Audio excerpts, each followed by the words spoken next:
President, India Foundation, members of Board of Trustees and Governing Council, distinguished participants of the conclave, fellow panelists, members of media, distinguished guests, ladies and gentlemen, good evening.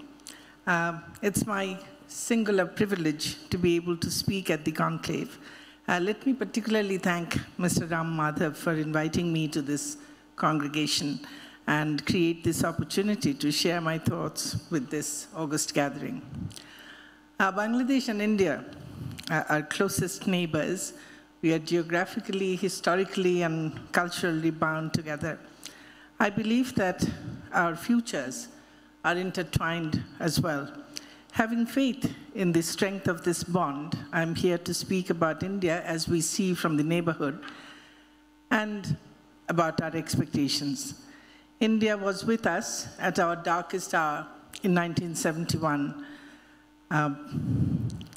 Our bond has been further cemented by the supreme sacrifices made by your soldiers along with our freedom fighters to gain our independence. Therefore, whatever I'll say today here will be coming from a true friend who wishes to walk hand in hand with you to build a better future for all of us in the region. And I promise to be very candid. Distinguished participants, India is the largest democracy and promises to be one of the leading engines of global growth. Its economy has maintained impressive growth for the last 2 decades, and the aspiration of becoming a $5 trillion economy is no more a distant dream. Fiscal deficit and current account deficit are reduced to impressive level, indicating sound economic fundamentals for a new India to emerge. Greater focus on infrastructure and capital investment, technology, as well as accent to a multi-dimensional progress, promises to create the right platform to allow India to make the right move. We can do more is not only a slogan, but also a commitment founded on inclusive development to catapult India to its right place in the global community. However, in order to leapfrogging and to becoming the 3rd largest economy within a quarter of a century from the present status of 6th largest economy, it will require Indian economy and polity to embrace some transformational changes. India 2.0, rebooting to meta era, is a timely topic for exchange of ideas as to what constitutes her challenges and how those could be overcome. I would touch upon only a few aspects in the time allotted to me. Ladies and gentlemen, many countries in Europe and Asia, including China, have reaped the benefits of demographic dividend and have reached satisfactory levels of advancements before their societies started aging. Most countries in Latin America ran out of this dividend and got trapped in the upper middle income category, far short of high income levels. In the case of India, its advantage of a young society started in 1980s, and the demographic dividend may run out around 2040 when the society is likely to age. In these 2 decades left, India, like Bangladesh, has a formidable challenge to convert its young into skillful workforce. As educated workforce increases, commensurate gainful employment at the manufacturing industry and the service sector become more daunting. Estimates suggest that unemployed youth at the age group of 15 to 29 of India has risen to about 25 million. Youth not in labor force has touched the 100 million mark, indicating a crisis of a sort.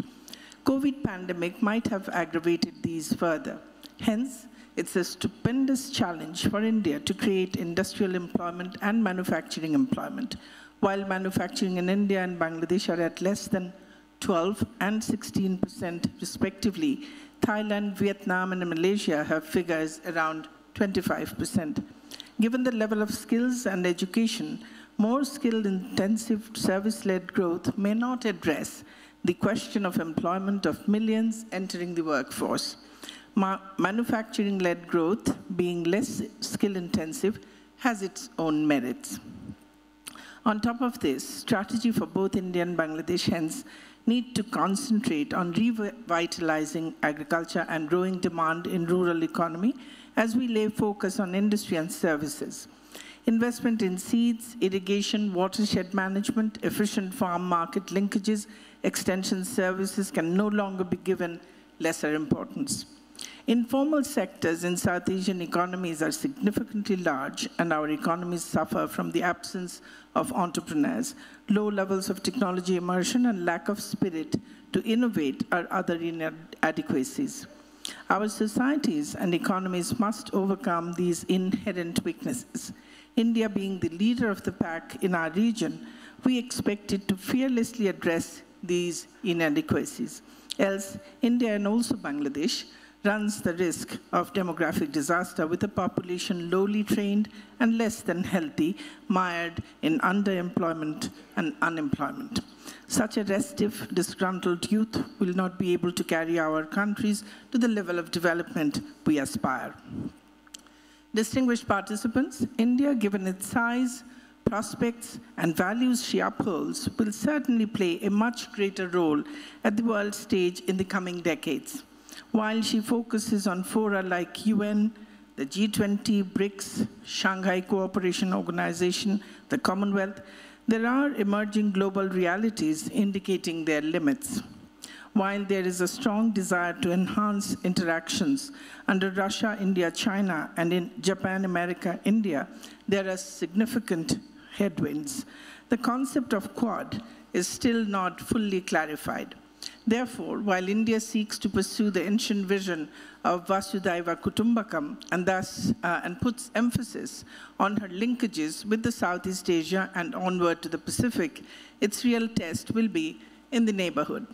Bilaterally, Bangladesh and India have resolved major disputes on land and maritime demarcation and have remained focused on better utilization of water as a common resource. With a collective resolve to combat terrorism and extremism, our two countries have now greater opportunities to join hands on any common issues. As an example, eastern part of India and Bangladesh together can be developed and utilized as one growth zone. An 8-kilometer-long bridge over the mighty river Ganges, or in Padda in Bangladesh, is going to connect the two adjacent regions of over 300 million people by next month. Dhaka and Kolkata, two mega cities of over 25 million people, will then be only 250 kilometers apart. They may emerge as twin cities, creating enormous business potentials for the Bay of Bengal region. Similarly, recent efforts to fully integrate the states in the northeast with the rest of India will need involvement of Bangladesh for interdependence and mutual benefits. India will be expected to engage all her neighbors and spur a new process of regional integration in South Asia. As India realizes smooth connectivity through investing in rail, road, port, and maritime assets, she can derive much greater dividends by involving the neighbors for truly regional transport connectivity. While India seeks to energize BIMSTEC, we must note that developments in Myanmar for decades do not create confidence. As an unsettled country at the confluence of the two emerging regions of South Asia and Southeast Asia, she may continue to pose serious challenges to the realization of potentials of BIMSTEC. BCIM corridor has been under consideration for more than a decade and appears to have lost momentum. BBIN is far from generating tractions. It would thus be advisable to trace the threads of meaningful cooperation under SAARC in spite of myriad of challenges from its constituents. We may think about taking a hard look and bring in required adjustments and changes to revitalize the SAARC processes. Distinguished audience, being one of the principal resident powers in the Indian Ocean region, maritime connectivity and security are logically priority areas for India. All countries in the Bay of Bengal region have now amicably resolved their claims on the waters of the Bay of Bengal. Bangladesh expects India to inspire initiatives that could integrate the littoral states in ways much beyond connectivity. However, for such initiatives to succeed, initial success must come from their ability to combat transboundary crimes in the Bay and the Andaman Sea. combating unabated human smuggling and trafficking, drug smuggling, gun running, as well as illegal fishing, technically known as IUU, could be reaped as low-hanging fruits. Indian lead in creating a functional entity for maritime domain awareness for nations around the Northeast Indian Ocean region is laudable, and her initiatives for creating a greater sense of maritime security will need to be pursued with greater flexibility, accommodation, and determination. The Indian Ocean Association needs to step up for blue governance and for reaping the benefits of blue economy. Ladies and gentlemen, the Paris Climate Accord of 2015 requires responsible consumption and sustainable production, at the heart of which is carbon neutrality. Though lately at Glasgow, major economies have declared their net zero ambitions by 2050 to 2060, reduction of dependence on oil and natural gas may not happen without significant transformation and pain. Many in the developing world may fail to access new low-carbon and technology-based solutions. As for Bangladesh, we have the least carbon footprint with less than 0.6 tons of carbon dioxide emission per capita against the global average of 4.5 tons. India sits at 8 tons and Australia at over 15 tons. If we compare energy intensity of economies in terms of kg of oil equivalent to add $1,000 in our GDP in PPP terms, Bangladesh consumes around 65 kg of oil against global average of 121 kg. India uses 124 and thus needs to reduce energy intensity. Bangladesh, despite traditionally being a low-carbon economy, is facing severe impacts from sea level rise, intense salinity, and extreme weather events. About 6 million people have already become climate displaced. Estimates suggest that salinity, extreme weather events, and continuous adaptation are costing Bangladesh about 1%, 2%, and 2% of our GDP, respectively.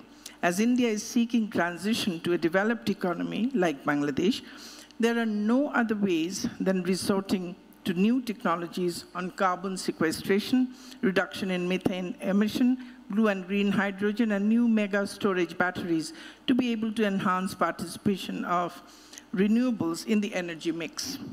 Confronting significant threats from climate change, Bangladesh would certainly expect India to redouble efforts to maintain a lower carbon path and even look for higher ambition on mitigation. We would expect India to lead us in the Southeast Asia region. Ladies and gentlemen, unfortunately, global situation is becoming murkier due to strategic competition when the global economy has been trying to recover from the COVID-related disruptions and unprecedented supply chain issues. The war in Europe has fast started impacting energy, food, manufacturing, and other supplies, and also financial markets. Stagflation in US or in Europe can no longer be ruled out. Some even worry that the world economy might be fragmented into geopolitical blocs with different human rights, democratic practices, technological standards, currency and exchange systems.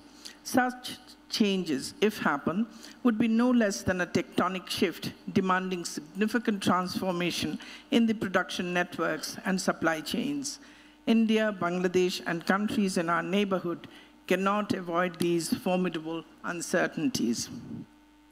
For India to emerge as one of the respected global powers, she has to realize the dreams of the founding fathers as enunciated in her constitution. Protecting and guaranteeing fundamental rights of the citizens can set the stage for India to unleashing potentials of its citizenry, in particular of the people belonging to the scheduled castes, scheduled tribes, OBCs, and women of all sections of the society. A social stratification unique to India not only deprived these weaker segments, but also allowed divisive policies and approaches. Restoration of their dignity and saving them from exploitation may allow them to emerge as a new force in the society and become equal partners in advancements. Similarly, unbiased application of the provisions of the Constitution on the freedom of religion and the freedom to manage religious affairs can strengthen communal harmony and sustain peace. In the same manner, protection of the interests of minorities having a distinct language or culture in any part of Indian territory can save them from the influences of the majority of the concerned area and help avoid tension and sectarian violence. And these are applicable to all our countries.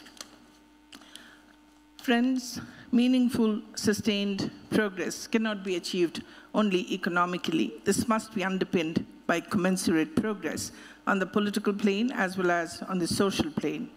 As India marches forward to her existence of 100 years, she will be expected to devise a comprehensive construct adequately reflecting all aspirations that the framers of the Indian Constitution espoused. From the immediate neighborhood, we extend all the best wishes for India so that this great country would come closer every day to attaining the lofty goals that she set out for herself at her independence about 75 years back. We share 54 common rivers, each one of which connects us, our lives, our livelihoods. We have the Bay of Bengal that connects not only us, but connects us to the rest of the world. We share Rabindranath Tagore, who has given us our national anthems of our two countries. We recall 1971, when our age-old bond became cemented forever through a friendship that contributed in the process of us attaining our independence. Let us all work together for a future that we all aspire for in this neighborhood. I wish India internal harmony, peace, progress, and prosperity in future. I hope that she continues to play the role of pathfinder for inclusive development and just governance for all countries in our region. Thank you. Joy Bangla, Joy Bangabandhu. May Bangladesh-India friendship live forever.